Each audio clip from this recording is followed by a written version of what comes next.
You're watching Teen Kids News. I'm Lila. We're all excited to be part of a very special anniversary. This is our 20th season on the air. More on that later in the program. But now, let's get to our top story.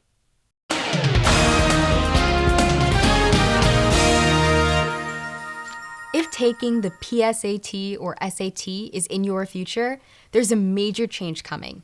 Ava explains. First, a little bit of history. In the year 1926, Calvin Coolidge was America's 30th president. Robert Goddard launched space exploration by sending up the first rocket propelled by liquid fuel. 19-year-old Trudy Ederle dove into the history books by becoming the first woman to swim across the English Channel. A.A. Milne introduced young readers to the adorable, honey-loving bear, Winnie the Pooh. Inventor John Baird gave the first public demonstration of a device we can't imagine living without: television. And 1926 was the first time that high school students had to tackle the SAT. Over the years, the SAT has changed, and now we're about to see one of its biggest changes ever.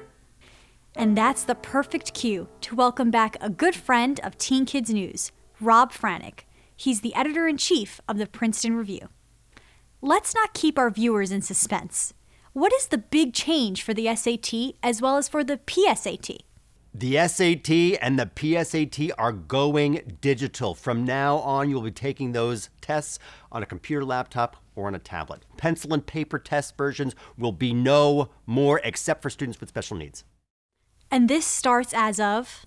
Couple of dates to keep in mind. In March of 2023, SAT tests will be given internationally in a completely digital format. Fast forward to fall of 2023, where all PSAT tests will be given in the digital format. And then spring of 2024, that's March of 2024, all SAT tests will now be digital exams.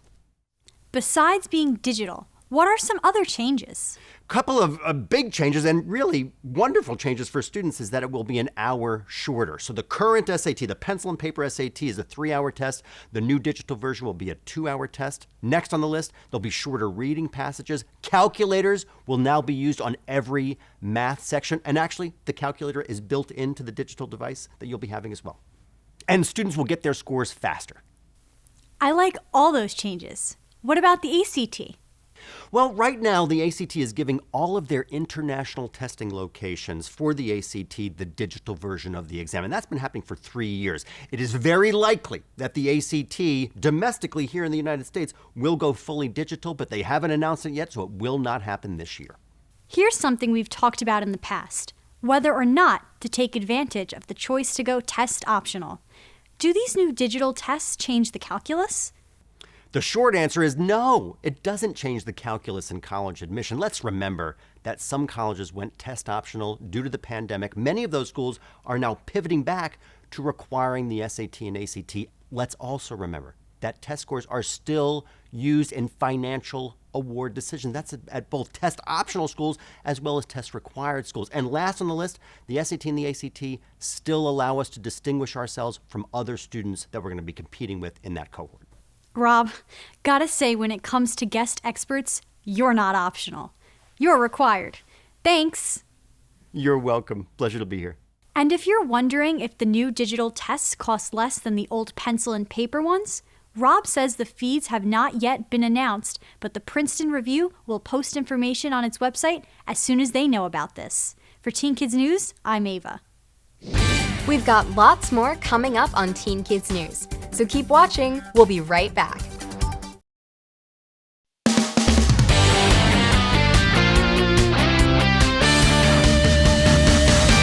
There's nothing funny about collecting comic books. With some of them selling for millions of dollars, collectors take comic books very seriously.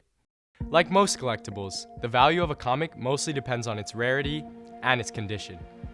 The problem with comics is that most of them don't wear well. When comic books began hitting the newsstands back in the 1930s, they were made to sell at prices kids could afford, so they were made as cheaply as possible. Especially the paper. With time, cheap paper can turn yellow, become brittle, and even fade. Comics just weren't originally intended to last. That's why, in figuring the value of a comic book, you have to look very carefully at its condition. Comics are graded on a scale starting at 1 and going up to 10. At the top is mint, basically a comic that is in, or nearly in, perfect condition. Comics in perfect mint condition were probably never even read, since that could hurt their condition. A few steps below that is fine. You can see that the comic has been handled, but very gently. Good means you can see some damage, but it's minor. Fair, the comic is worn and tattered. Poor, lots of damage. In fact, the comic may not have any value. The difference in condition is why two versions of the same comic can command vastly different prices. So what's the most expensive comic book ever sold? I'm gonna say a Batman comic. On Avengers? I think Marvel probably. I have no idea. Here's a hint. It was out of this world. I'm sorry, I don't know any comic books. How about it was super expensive? Superman? Superman? Yes, the most expensive comic book ever is the one that introduced Superman. Action Comics #1 was published when our great-grandparents were kids, in 1938. The DC comic was written by Jerry Siegel and drawn by Joe Shuster. It sold on eBay for $3.2 million. The next most expensive comic is another DC superhero, Batman. The Cape Crusader made his debut in Detective Comics #27 in 1939. The writer was Bill Finger, art by the legendary Bob Kane. You could have picked that issue up for $2,230,000. If you're a Marvel fan, you might be wondering how Spider-Man compares to Superman. The friendly neighborhood web-slinger first appeared in Amazing Fantasy 15 in 1962. Stan Lee was the writer and Steve Ditko the artist. That issue sold for $1.1 million. And if you've ever wondered why comic books are called comic books, back in the 1930s, newspapers had a section called The Funnies.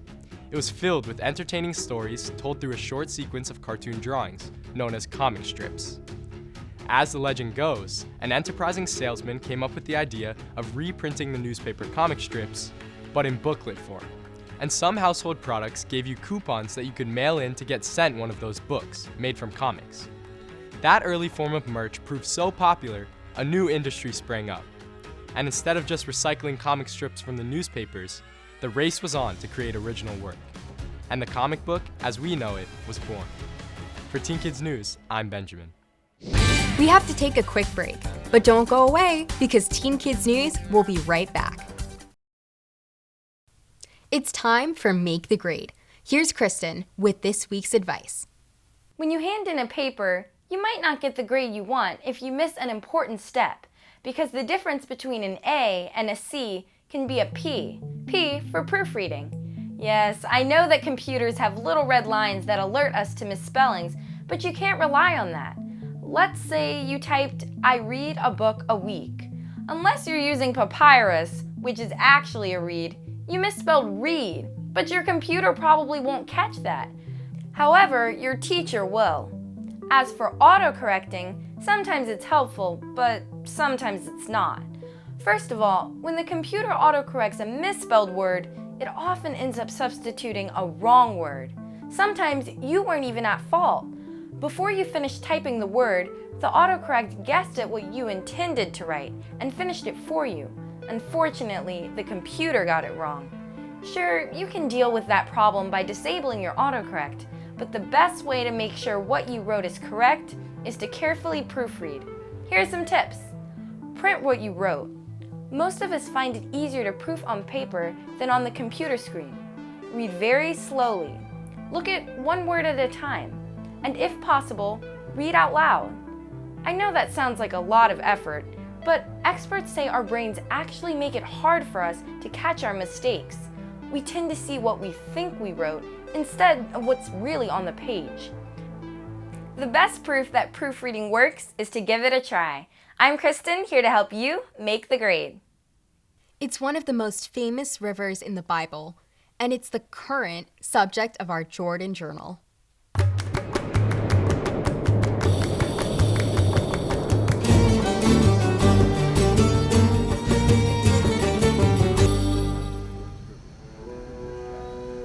Flying Flying overhead, the River Jordan is a thin line that snakes its way south through the parched landscape.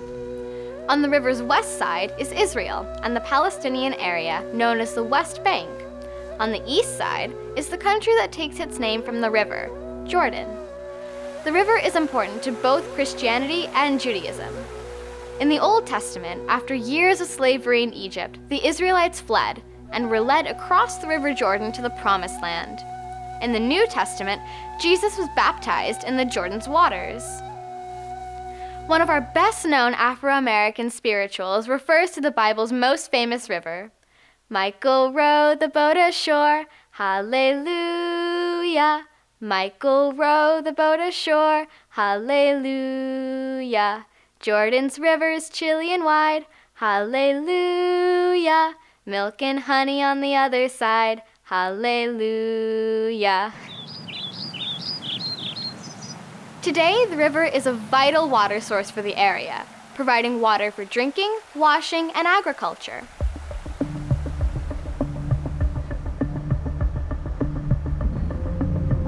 Continuing south, the river empties into the Dead Sea. This is the lowest point on the Earth's surface, more than 1,400 feet below sea level. It's so hot here that the water evaporates quickly, leaving salt behind. So much salt, in fact, that this body of water is almost 10 times saltier than the oceans. Only bacteria seem to be able to live in these waters, hence the name Dead Sea. The water is so dense with salt, you can easily float. Actually, the Dead Sea isn't a sea. It's really a landlocked lake. Chunks of salt, called halite, form deposits on the edges of the sea. Many believe these salts, along with other materials, have beneficial powers. The area has been a sort of health spa since the time of the ancient Egyptians. Today, making products like soaps and creams from the salts is a big industry, and that's causing controversy. Over the years, water has been increasingly siphoned out of the Dead Sea, as well as from the Jordan River, causing both to drop dramatically. Scientists say that the Dead Sea is shrinking by 3 feet a year. An international effort is underway to keep the Dead Sea from dying away completely, but there are lots of challenges to be overcome. Maybe our generation will come up with a solution. For Teen Kids News, I'm Olivia. It's time for another important message brought to you by the National Road Safety Foundation. You're looking smart. It's more than just looks. I've got all the latest smart technology. Impressive. And with my 400 horsepower engine, I'm built for speed. I can tell. My driver doesn't always follow the speed limit, if you get my drift. Oh. I may not be a smart car, but I have a smart driver. She doesn't speed. The NRSF produces lots of helpful videos. To see more of them and to find info on driving safely, be sure to like, follow, and subscribe to the National Road Safety Foundation.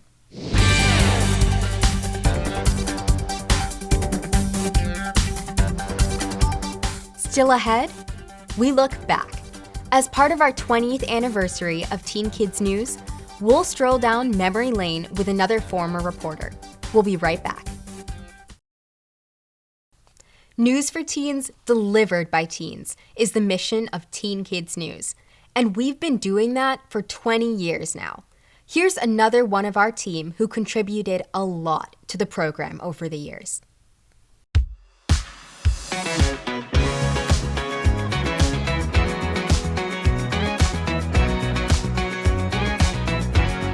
According to the Department of Agriculture, 1 out of every 5 kids in the U.S. struggles with hunger. That's why gardens like these are so important. Hi, I'm Eden. I was a reporter for Teen Kids News, and I joined the Teen Kids News family at the age of 10, all the way through to the age of 18. Welcome to Camp Broadway. There are no campfires here, but still, things are really cooking. Far from his mother's knees, she must. I wanted to be on Teen Kids News because it just looked like so much fun, and I just wanted to be a part of it. I I had to be a part of it. When you're in front of the camera and you're doing a take and you mess up or you don't pronounce a word correctly or fully, or you misread a line, and that sort of initial feeling that you get, and the director and the whole production team just, finding ways to make you laugh and smile and have a good time and reassure you that it's okay, that's what sticks with me the most. Don't look now, but your plants might be talking to each other. That definitely, when I started out, I always found a little bit difficult was how to make myself sound like I was talking to other people rather than talking to a camera. So that is probably one of the most difficult things about being a reporter. Not everyone has the ability to have help, whether it's with college applications or SAT prep. Double and triple check everything, but also remember to follow the directions. It's been proven that listening to music can help you study better. And, this show really is sort of like the helpful older sibling in the way that it teaches you things that you might not necessarily be able to learn on your own because of your other circumstances. I have so many happy memories of just being on the set and with the rest of my Teen Kids News family. And, it's something that I think about so fondly even now. And even to my friends and family, I have small anecdotes about Teen Kids News that I tell them. It's a really special thing to be a part of Teen Kids News, and I'm really grateful to have had the opportunity.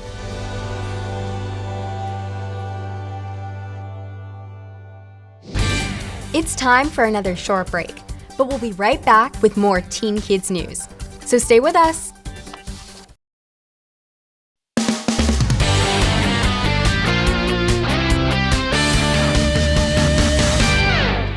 Many low-income homes are going to be warmer in the winter and cooler in the summer. This is thanks to government funding announced by President Biden. The money will help to make these homes more energy efficient. Well, that wraps up our show for this week. But we'll be back with more Teen Kids News next week. See you then!